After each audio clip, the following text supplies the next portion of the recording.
प्रिय छात्रों नमस्कार। आज बात करेंगे क्लास 10th प्रश्नावली 11.1 का क्वेश्चन नंबर 3। तो इससे पहले 1-2 नंबर बना लिए हैं। आपको यह वीडियो के नीचे डिस्क्रिप्शन में उसका लिंक दे दिया जाएगा, आप जाके देख सकते हैं आराम से। तो सेम 2 नंबर की तरह यह क्वेश्चन है।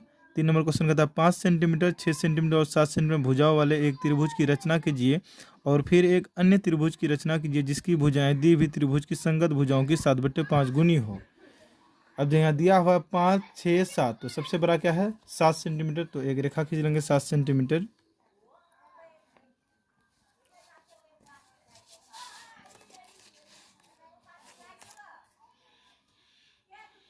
रेखा 7 सेंटीमीटर खींच दें 0 से 7 तक, बिल्कुल सीधे है 0 से 7 तक। ठीक, तो 7 सेंटीमीटर रेखाखंड खींचा, नाम लिख दिए हैं BC बराबर 7 सेंटीमीटर। उसके बाद कहता है 5 सेंटीमीटर और 6 सेंटीमीटर। तो प्रकार की सहायता से सबसे पहले 5 मान लेंगे हम 0 से 5 तक, 0 से 5 तक। तो B में रख के ऊपर घुमाना है। उसके बाद फिर कहता है 6 सेंटीमीटर। तो फिर इसी को क्या करेंगे 6 कर देंगे, 5 से 6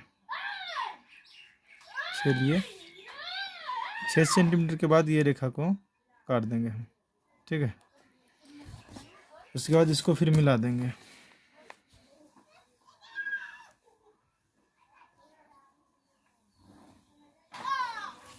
इधर भी मिला देंगे।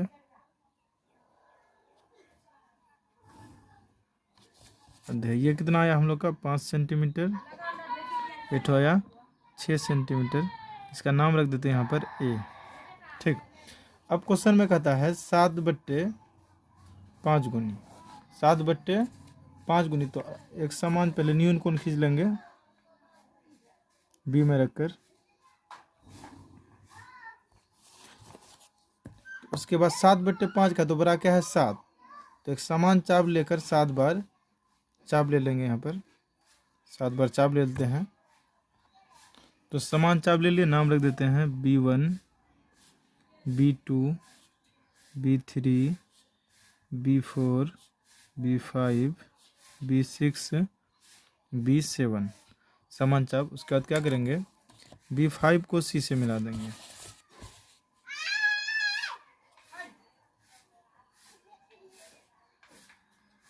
B5 को C से मिला दिए। उसके बाद क्या करें प्रकार की सहायता से एक समान चाप लेकर B5 में बिंदु में रखकर घुमाना है इसे, समान चाप। तो वही चाप रखकर फिर कहाँ रखना 7 के बिंदु जो है 7 पे रख के इसको फिर घुमा देना है। सेम चाप, कम बेस नहीं होना चाहिए। 7 पे रख के इसको घुमा देना। फिर ये दोनों बीच की दूरी नाप लेना है, दोनों बीच की दूरी नाप लेना है। नापने के बाद ये बिंदु जो रेखा खींचे हैं यहाँ पे रख के इसको काट देना। ठीक, काट दिए। उसके बाद ये रेखा को जो है BC बराबर जो लिए थे 7 सेंटीमीटर, इसको थोड़ा सा हमको बढ़ा देना,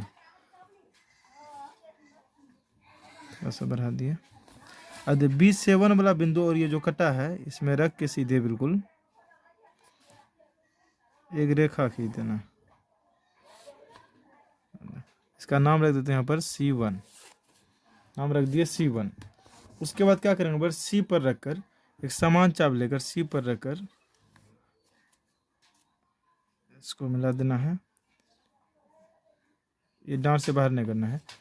इसका सेम यही चाप फिर C1 पे रखेंगे, इसको काट देंगे, ऐसे घुमा देंगे, एक रेखा चाप ले लेंगे। फिर ये दोनों के बीच की दूरी नापना है। फिर ये बिंदु में रख के इसको काट दिए। ठीक, अब क्या करेंगे C1 और जहाँ कटा रेखा ये दोनों के बीच सीधे ऊपर एक रेखा खींच देंगे।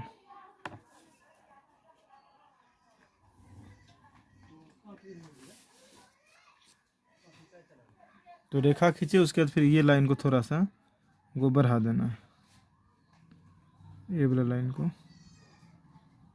इसका नाम रख देते हैं यहाँ पर A1। अब थोड़ा इसको समझिए, क्वेश्चन में कहा था 5 सेंटीमीटर, 6 सेंटीमीटर और 7 सेंटीमीटर। 7 सेंटीमीटर एक रेखाखंड खींचे।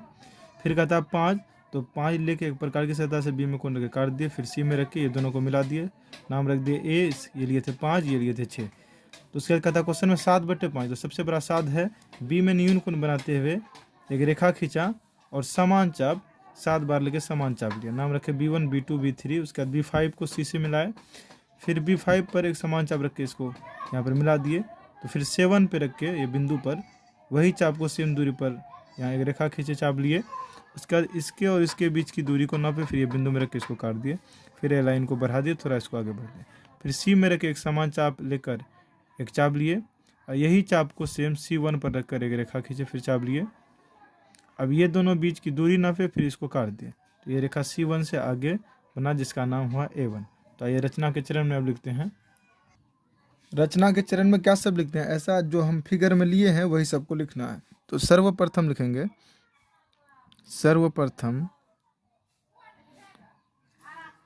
सर्वप्रथम BC बराबर 7 सेंटीमीटर। सर्वप्रथम BC बराबर 7 सेंटीमीटर का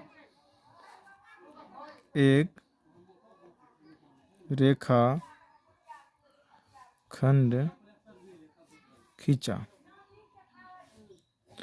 सबसे पहले क्या किए थे, BC बराबर 7 सेंटीमीटर क्या किए थे, एक रेखाखंड खींचे थे। उसके बाद 2 नंबर में क्या किए थे, AB बराबर क्या लिए हम लोग, 4 सेंटीमीटर। AB बराबर 4 सेंटीमीटर लिए थे। उसके बाद तथा AC बराबर 6 सेंटीमीटर। देखिए AC बराबर कितना लिए थे, 6 सेंटीमीटर लेकर दिया गया त्रिभुज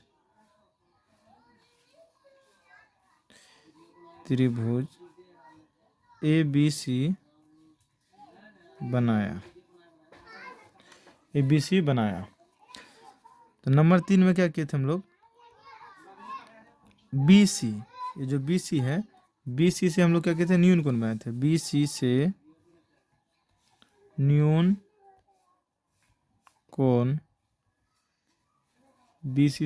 कोण बनाते हुए क्या, यहाँ नाम लिख देते हैं इसका X। बनाते हुए BX किरण खींचा।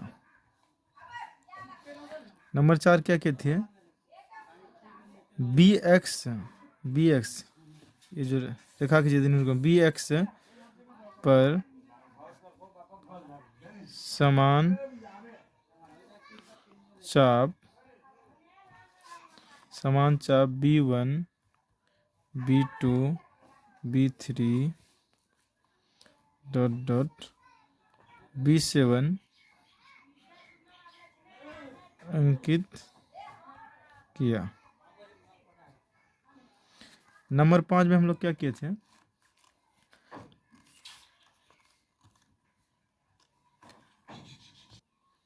नंबर 5 में क्या किए थे, B5 को C से मिलाया।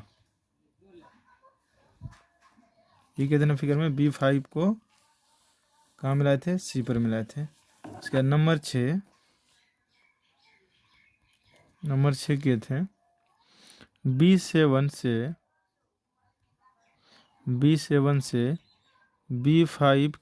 B5C के समांतर एक रेखा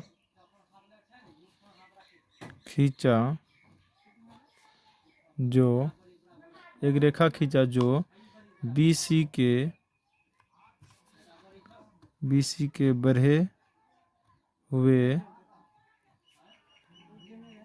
भाग को C1 पर प्रतिच्छेद करती है।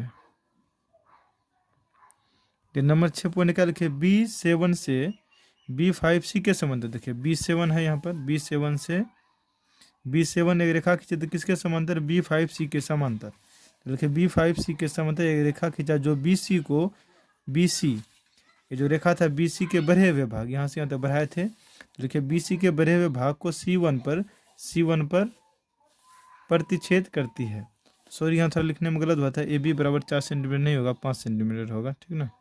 AB बराबर यहाँ पर 5 सेंटीमीटर होगा, करती है। तो नंबर 7 पॉइंट लिखते हैं, C1 से CA के समांतर, C1 से CA के समांतर एक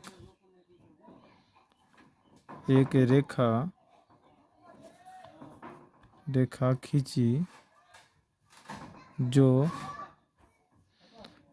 AB के बढ़े हुए भाग को A1 पर प्रतिच्छेद करती है, तब त्रिभुज A1BC1 अभिष्ट त्रिभुज है। तो 7वां पॉइंट क्या लिखे, C1 से CA के समांतर। देखिए C1 जो है किसके समांतर, हम लोग का CA के समांतर है, C1 CA के समांतर। उसके बाद क्या लिखे थे, एक रेखा खींचा जो AB के बढ़े हुए भाग को, एक रेखा जो खींचे थे हम लोग AB के बढ़े हुए भाग को बढ़ाए थे, यहाँ पर AB जो था इसी भाग को बढ़ाए थे। फिर कहता है AB के बढ़े हुए भाग को A1 पर प्रतिच्छेद करती है, यहाँ पर मिलाती है, यहाँ पर A1 पर प्रतिच्छेद करती है, A1 पर प्रतिच्छेद करती है, तब त्रिभुज A1BC1 अभिष्ट त्रिभुज है। तो अगर आप सब ये वीडियो समझ गए हैं तो प्लीज़ चैनल को सब्सक्राइब जरूर करें। धन्यवाद।